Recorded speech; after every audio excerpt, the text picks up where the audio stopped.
Bismillahirrahmanirrahim. Assalamualaikum warahmatullahi wabarakatuh. Di sini saya akan menjelaskan terkait tata cara penggunaan aplikasi dari proyek akhir saya yang berjudul aplikasi penjualan barang untuk BUMDes Karya Mandiri Desa Cianjur.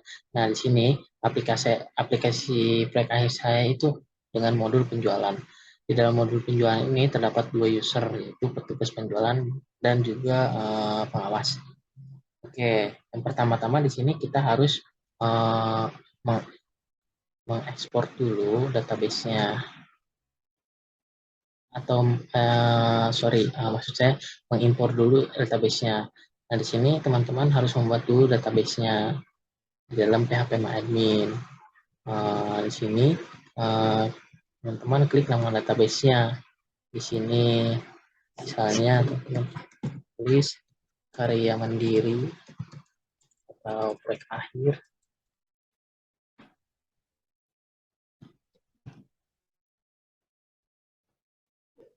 Nah, oke. Setelah database-nya dibuat, nah ini tuh diekspor database-nya. Nah, untuk aplikasi proyek akhir saya, database-nya telah disediakan di filenya. Itu di folder proyek akhir, ada di folder DB. Ini apa? Ini database-nya, database dari proyek akhir saya. Nah, selanjutnya nanti tinggal dipilih aja tabelnya, itu tabel BUMDes ini. Karena saya di sini sudah punya database-nya, yaitu database BUMDes-nya, jadi saya tinggal menjalankan aplikasinya saja. Selanjutnya, ketika database-nya sudah diimport, yang dilakukan selanjutnya itu menuliskan URL dari aplikasi tersebut, filenya di mana. Nah, kebetulan di sini saya sudah punya, yaitu dengan nama URL-nya yaitu localhost/project_akhir/. Nah, nanti akan buka untuk tampilan aplikasinya seperti ini. Nanti untuk halaman utama aplikasinya terdapat beberapa keterangan, yaitu tentang apa itu BUMDes. Berikut merupakan struktur organisasinya, berikut pelayanannya. Di sini ada pun kontaknya. Selanjutnya untuk modul saya itu kita sini ada button login di pojok kanan atas tuh ada button login. Oke, ketika belum mempunyai akun di sini harus registrasi terlebih dahulu. Oke, kita coba registrasi ya. Coba registrasi di dalam dengannya login.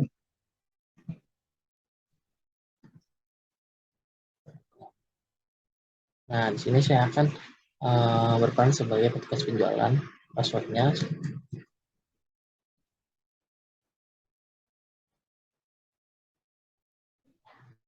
nah, setelah mendaftar, di situ ada pemberitahuan bahwa registrasi akun berhasil, mohon tunggu aktivasi dari admin. Nah, maksud admin itu di sini akun yang telah dibuat harus diaktifasi terlebih dahulu oleh pengawas. Nah, coba kita ke halaman pengawas. Kita login. Nah, kebetulan di sini akun pengawas itu sudah ada. Sudah dibuat sebelumnya. Itu emailnya evilego2022 dengan passwordnya itu 2345678. Login. Oke. Nah, nanti tadi yang data terbaru itu masuk ke sini. Ini belum diaktifasi. Maka status akunnya harus disukseskan terlebih dahulu. Harus diaktif. Nah, sekarang akun yang tadi dibuat dapat segera digunakan. Kita tulis emailnya.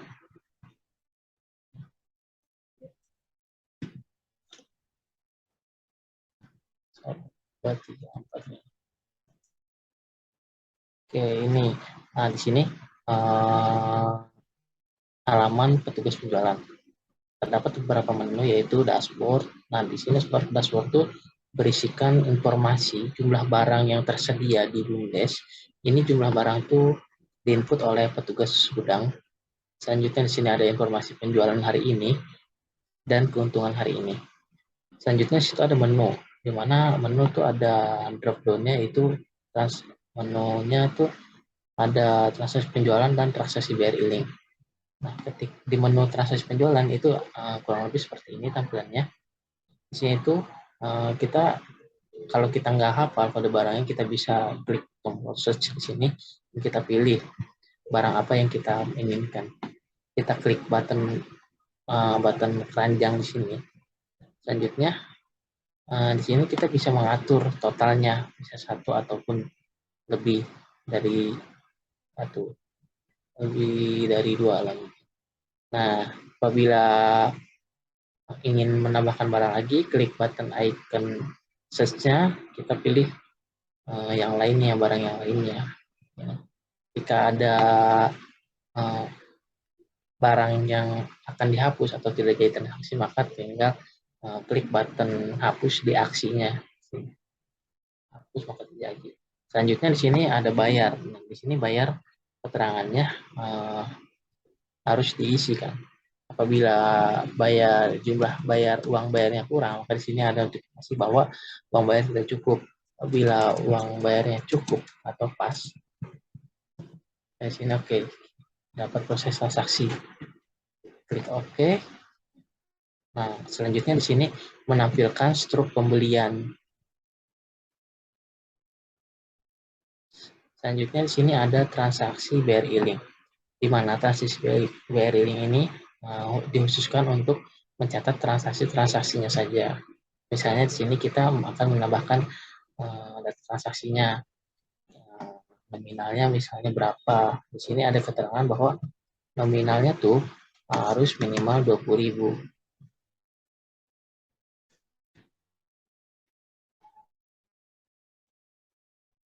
Di sini juga bisa difilter untuk data yang akan dicari, misalnya hari ini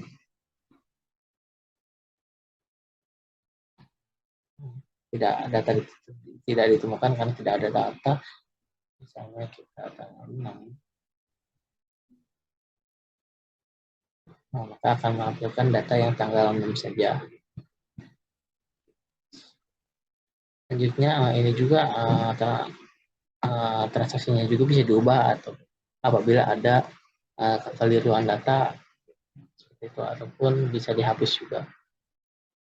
Selanjutnya di sini ada menu data penjualan. Nah, data penjualan ini semua data-data transaksi penjualan yang sudah diinputkan oleh petugas. Di sini ada kode penjualannya berapa, total belanjanya berapa, dan tanggalnya kapan. Kebetulan tadi ini kita input tanggal 17 yang terbaru. Kita bisa lihat detailnya. Kurang lebih seperti ini, ada ini detail penjualannya, ada kode penjualan, ada nama petugas, dan ada tanggal dan waktu. Ada keterangan barangnya juga, harganya, jumlah belinya juga. Nah, di sini juga data penjualan juga ada filter data, yaitu untuk masukkan tanggal awal atau akhir. Misalnya kita masukkan tanggal sekarang. Nah, maka akan muncul penjualan yang hari ini saja. Selanjutnya di sini ada menu laporan. Nah, menu laporan ini terdiri dari sub menunya, yaitu ada laporan penjualan, laporan laba rugi, dan laporan raca. Untuk laporan penjualan, nah di sini memastikan masukkan tanggal awal, tanggal akhir, tanggal awal dan tanggal akhirnya saja. Ketika diperlukan 1 bulan, maka misalnya 1 September sampai dengan 30 September, maka cetak saja. Nah, berikut data-data laporan penjualan di tanggal 1 September sampai dengan 30 September. Selanjutnya, sini ada laporan laba rugi. Untuk laporan laba rugi, kita misalnya mau cetak lagi nih dari tanggal 1 September sampai dengan 30 September. Nah, di sini ada total pendapatan dan total pengeluaran di tanggal 1 sampai 30 September. Nah, di sebelahnya juga ada tabel-tabel data beban. Nah, ini tuh harus disesuaikan. kecuali belanja pegawai yang sudah di set 30% dari total laba kotor, karena di ketentuan BUMDesnya itu 30% untuk belanja pegawai. Ini data-data tersebut seperti listrik, operasional BM gas, biaya pengetahuan, biaya operasional ke PTC, CAM, ini bisa disesuaikan, bisa diubah gitu datanya. Selanjutnya di sini udah ada total laba bersihnya, tinggal cetak. Nah, akan tampil laporan laba ruginya dari tanggal 1 sampai dengan 30 September. Selanjutnya tinggal save, akan disimpan. Terus kita login lagi tadi.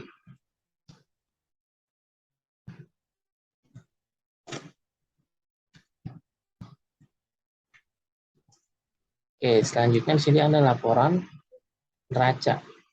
Nah, laporan neraca di sini kita harus men-setting dulu ya data-data aktif lancarnya apa, terus data aktif tetapnya apa, terus data modalnya apa gitu. Bisa ditambah data ataupun dirubah data itu. Nanti setelah ininya disetting, maka tinggal cetak aja. Seperti ini untuk tampilannya. Jadi tinggal save aja gitu. Selanjutnya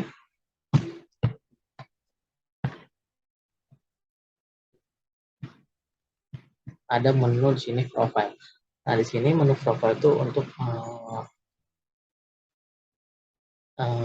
seputar informasi lah, informasi kurang lebih dari pengguna akun tersebut.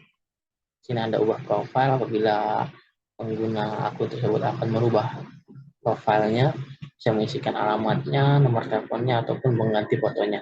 Selanjutnya di sini Anda ubah password apabila pengguna ingin melakukan perubahan password. Dengan keterangan di sini password lama harus dimasukkan terlebih dahulu. Password barunya itu ada keterangan bahwa password minimal 8 karakter dan konfirmasi password. Oke, selanjutnya logout.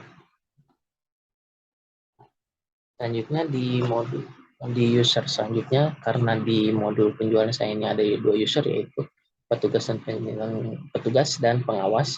Berikutnya kita ke modul pengawas, ke user pengawas. Nah, di user pengawas sini ada keterangan di dashboardnya, di menu dashboard, yaitu total penjualan, total keuntungan dari penjualan, total pengeluaran, total transaksi barring, total biaya admin. Nah, di sini tuh pengawas juga bisa memfilter, dia mau misalnya mau lihat data dari tanggal berapa sampai tanggal berapa kan. Misalnya tanggal 1 September sampai dengan 30 September.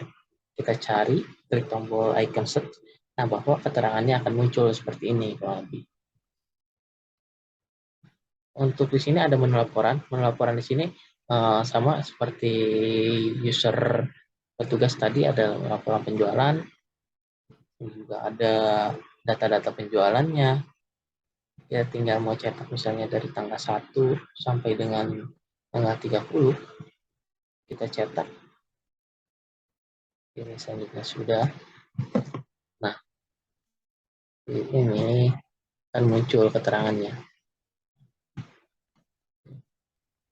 Selanjutnya di sini juga kita bisa filter data. Misalnya kita mau lihat hari ini, penjualan hari ini apa aja sih gitu.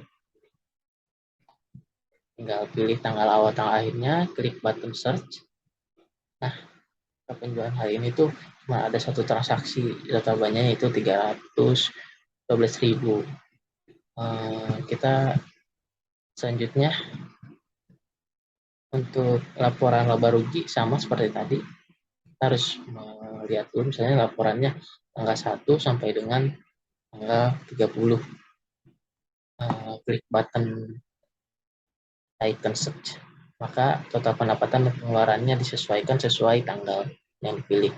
Selanjutnya yaitu kelola data bebannya, apakah ada yang ditambah datanya atau ada yang dirubah, misalnya nominal listriknya, kalau seperti nanti baru bisa dicetak seperti itu. Ini tampilannya. Selanjutnya